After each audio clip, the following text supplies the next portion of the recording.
Cube Radio. Salut, c'est Charles Dran avec l'équipe dans 5 minutes. On s'intéresse aux sciences, à l'histoire et à l'actualité. Aujourd'hui, on parle d'une histoire qui remonte à près d'un siècle, l'histoire étrange d'un trappeur ultra-violent qui a fait l'objet d'une poursuite rocambolesque avec la GRC sur plusieurs semaines dans la forêt yukonnaise à des températures incroyablement froides. Une chasse à l'homme violente, épique, entrée dans la légende et dont on ne comprend toujours pas les tenants et aboutissants. Voici Cybèle Olivier.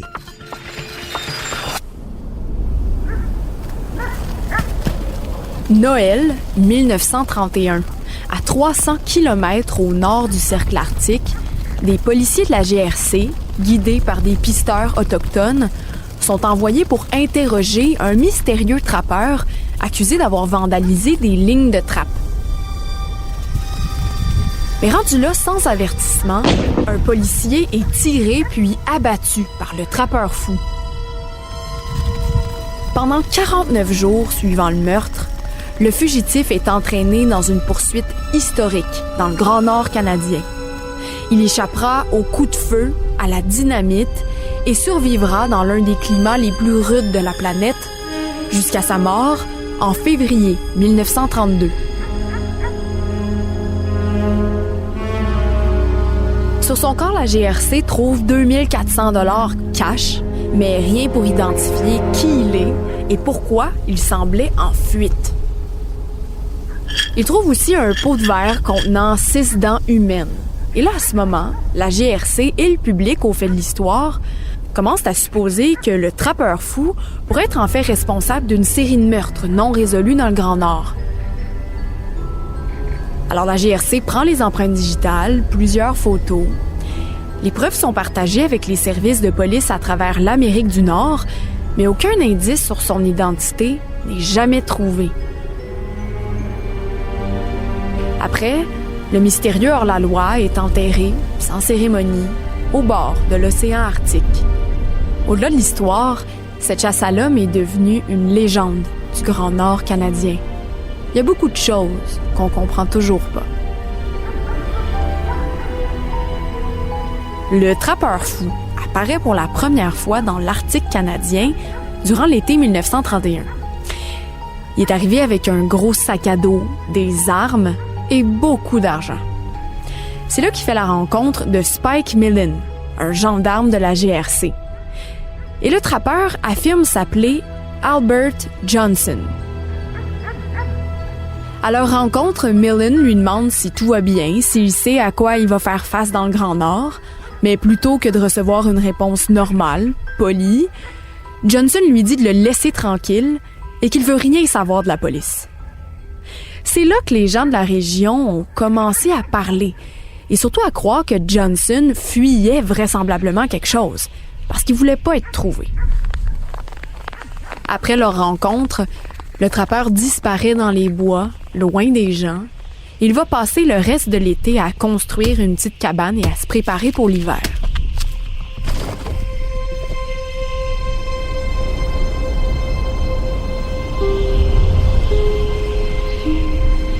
C'est maintenant Noël et personne n'a revu le trappeur depuis sa rencontre avec l'agent Millen 6 mois plus tôt. Mais là, des Autochtones du coin commencent à signaler à la GRC que leurs pièges sont vandalisés. Ils accusent Johnson.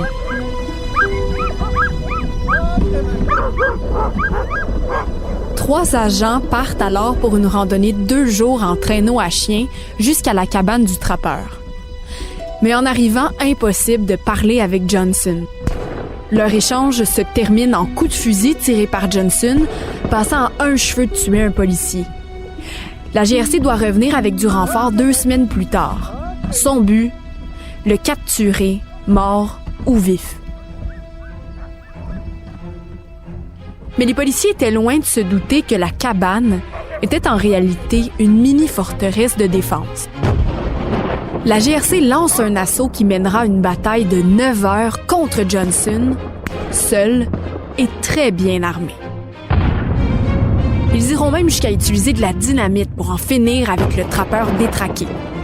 Mais là, persuadés d'avoir eu leur homme, la GRC s'avance pour récupérer le corps du fugitif, seulement pour constater que le trappeur est indemne. À 4 heures du matin, au bord de l'hypothermie et sans ravitaillement, la GRC est forcée de battre en retraite.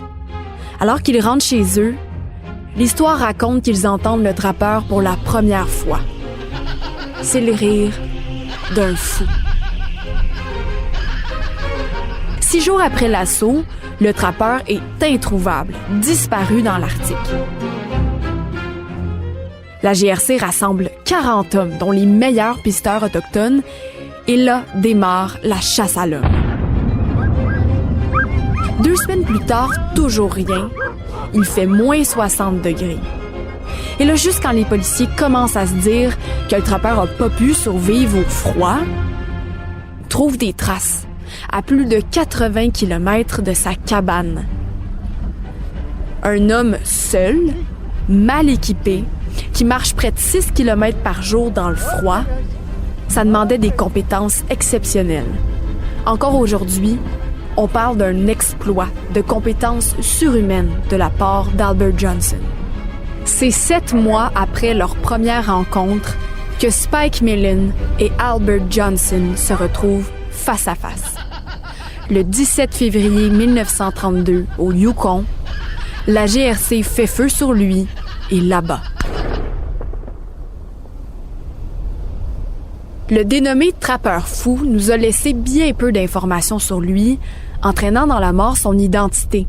Tout ce qu'on sait de lui aujourd'hui, c'est que c'est un homme qui avait environ 35 ans à sa mort et qui était natif de la Norvège. Il aurait vécu aux États-Unis avant de vivre les 7 derniers mois de sa vie au Canada. On n'en saura jamais plus sur la véritable identité d'Albert Johnson, le trappeur fou, et son identité restera à jamais un mystère.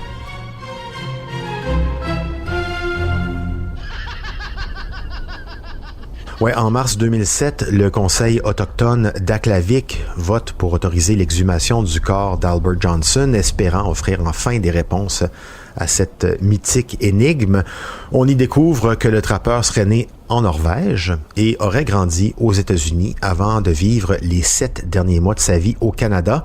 Il avait environ 35 ans à sa mort, souffrait d'une scoliose et de multiples fractures. Avec l'analyse, l'équipe déduit aussi qu'il venait même d'une famille assez aisée, en tout cas capable de lui payer des chirurgies dentaires sophistiquées pour l'époque. C'est tout ce qu'on sait.